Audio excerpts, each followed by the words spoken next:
we want to revisit a little bit more of the conversation we were having at 8:20 because Zack Martin caused a stir for Cowboys Nation when the report came from ESPN's Adam Schefter that he is considering not coming to training camp because he is looking for some more money from America's team, specifically the fact that he is due to his unhappiness with his contract and the team's lack of interest in restructuring it because he believes he's, quote, woefully underpaid relative to the market.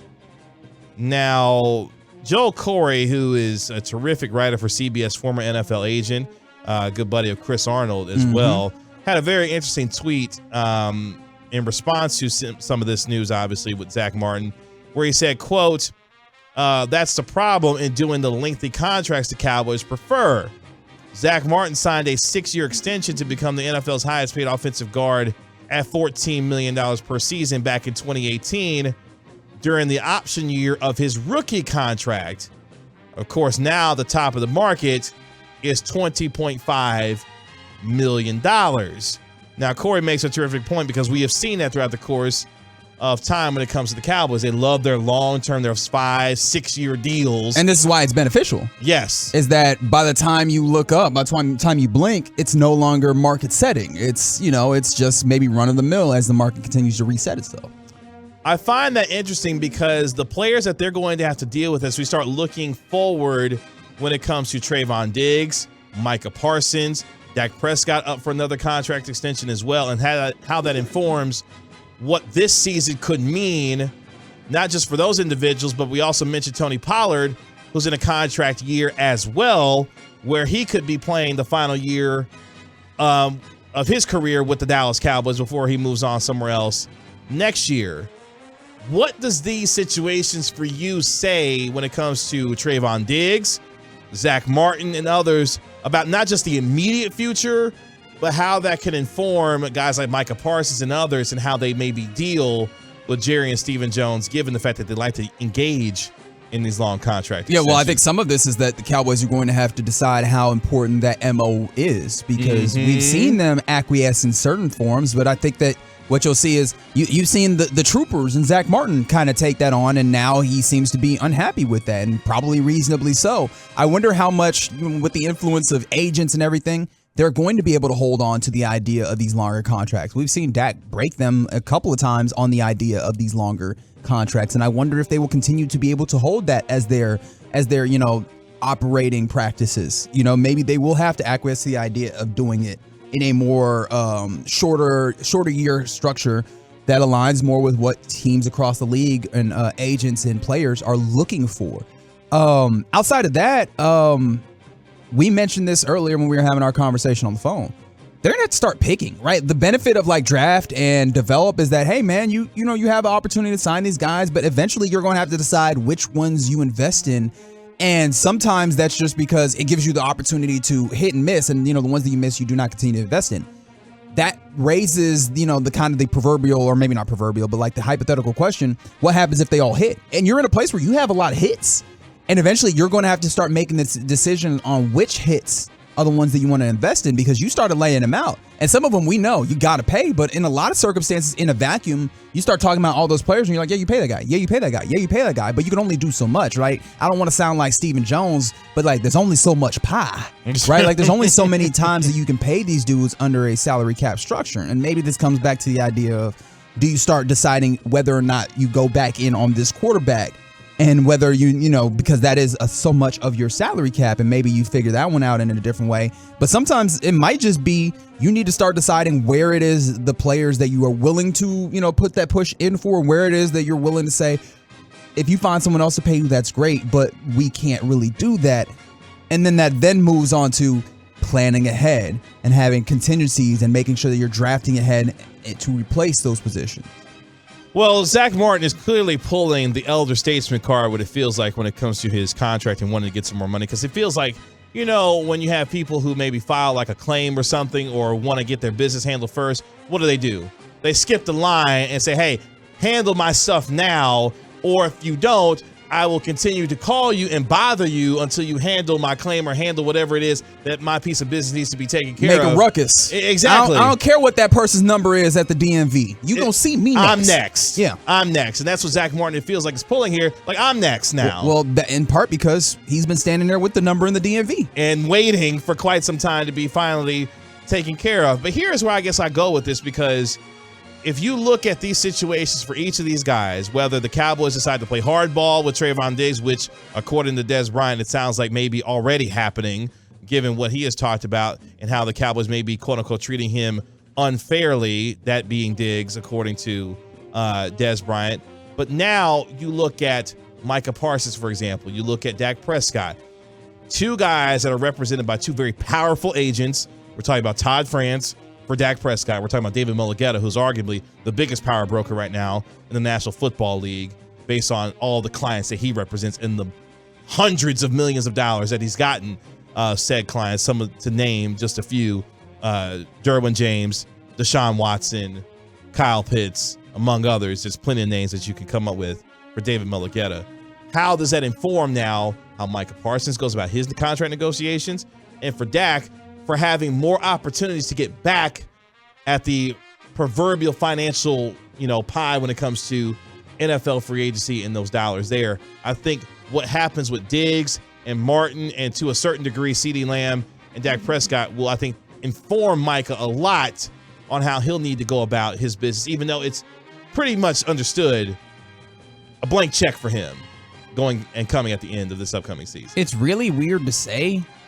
Aren't these good problems to have, that you have too many players that are commanding money? But the problem is then you need to make those decisions. In some ways you need to play hardball, in some ways you don't. Another part of this that I've been kind of tossing around in my head, is this actually a factor in the conversation, is Zack Martin's a Ring of Honor guy. Yes. We know that, right? Like Zack Martin, Hall of Fame type guy. How does the Jerry element of this, the Jerry taking care of his people? Because I understand the first thing that's going to come to mind is Jimmy Johnson, and Jimmy Johnson is just different. Jimmy's different. We understand that there's a different element involved there. Outside of that, Jerry likes taking care of his guys, right? I wonder if that will factor in. I mean, because we can always have the conversation of as much as Jerry wants to tout it, how much of the weight of these decisions still does Jerry carry? Especially when we're starting to talk about personnel down to the nitty gritty and payroll. And now you're seeing Zack Martin say, hey, I'm not feeling the love. Jerry loves to make sure that his players feel loved, especially the ones that he feels like are in the inner circle. And I can't say for certain, but it feels like Zack Martin would be in that place. How much do you feel like that factors in? Because I've been trying to bounce that around and I'm not certain. Well, yeah, in the past, that has been Jerry's MO, is to take care of his guys. We saw that with Ezekiel Elliott a few years ago when he gave him that massive extension back in 2019. This is more for me about Stephen Jones as the face that runs the place now, from a financial and salary cap standpoint, and how he's got to divide that proverbial pie that we've been talking about and ensuring that it's going in the right places to keep a majority of this core together. Because now the sense of urgency for this team, you talked about and touched on it a little bit, they have drafted so well for the better part of the last 10 years, and a lot of that is due to Will McClay, that when you draft as well as you do, at some point you've got to start paying these guys, and they are at a point, while yes, the program has been slowly building, getting better and advancing more each year over the last couple of years with Mike McCarthy in the playoffs, this becomes, my ultimate point is this year becomes that much more important given the decisions financially this team has to make, which I think, and talked to Simi Fehoko about this a little bit early this offseason, they feel that there's a new level and a sense of urgency there because they know some of these dudes, major pieces, may not be back with this team. Right, you can't keep this all together. This upcoming season. The whole salary cap is built in such a way that the idea of salary cap is built to make sure that you're not able to keep teams of this caliber, of this nature together. With that being the case, to use some internet parlance, I'm about to pit a couple of bad bees against each other. Okay. As I look at the Cowboys salary cap right now, Tyron Smith has a cap number of $8 million. Right? How much does this then come to making sure? And I feel weird because I feel like I'm now making pro management arguments, and that's not a place that I feel comfortable. I like being pro player. I don't like being in that place either. However, right, how much does this speak to the idea of being really careful to trim the fat wherever you can, because it all needs to go around?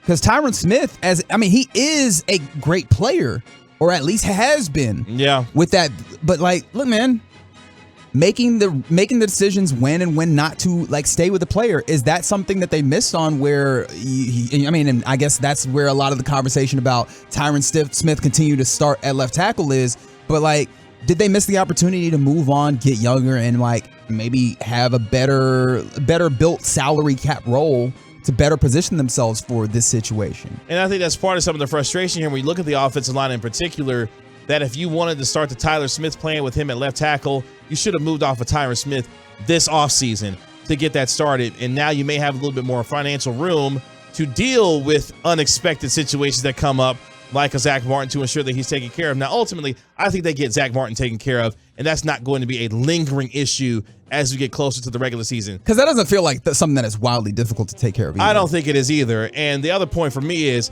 Zack Martin is not going to get out here and start missing practice to the tune of 50 G's a practice being fined for missing said practices. Yeah. I don't think he's in the business of missing out on that kind of money. I don't imagine either. That's another thing to remember, is that the NFL is just they've won all these contract or these CBA disputes, labor disputes, to make it so that players can't really buck back nearly as much against the organization. So yeah, that's a great point. So I think ultimately this gets done here, but to the point of Tyron Smith, yeah, if you wanted to have a little bit more financial flexibility, you could have moved off of Tyron Smith. We know that he hasn't played a full season in the last 6-7 years. So now again, that's just, you want to talk about Jerry taking care of his guys. Tyron's one of those guys that that has been taken care of quite well by the Cowboys over the last several years. Yeah, but I think to your point, the way that you started this is what does this say about the Cowboys? It's look, man, they need to win now. That one's obvious. Yes. They need to win now to validate the amount of talent that they've been able to put together. But two, a window of sorts is closing. Not to say that they can't continue to win, but as constituted, this is not going to be sustainable just keeping this core together. There's going to need to be some changes, some refreshes, and they need to be very cognizant about that eye to the future. And it's tough to then ask them, play for now, but play for the future. That's a tough thing to maintain two perspectives. But if you can, as best as you can manage it, you're going to need to start thinking about it, because as you mentioned, you got Diggs, you got Lamb, you got Parsons, all of them looking for money. And then you got to remember, you still have talented players that you cannot afford to neglect, because if you do, then that bill comes due at an odd time. My mom has this saying about cars, right? Every car has a car note.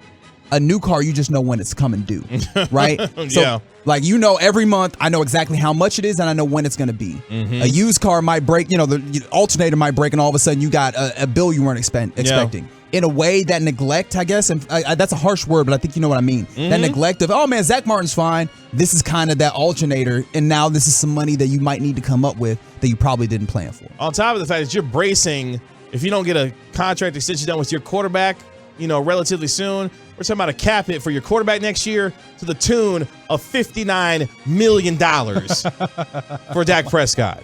Yeah. So the time is now, John Cena, to get the contracts done. Wow, that's not right, John Cena. To get it done. Otherwise, you've got real decisions to make this upcoming season. But yeah, the model of stability and consistency on that offensive line for the better part of a decade, causing a real uproar just 1 week before training camp when it comes to the Dallas Cowboys. How Zack Martin and his contract situation, along with Trevon Diggs as well, gets sorted out, among others, will be a large topic of conversation that I'm sure when Jerry Jones gives his State of the Cowboys address when training camp starts, will be on the top of mind for a lot of us who are watching this team.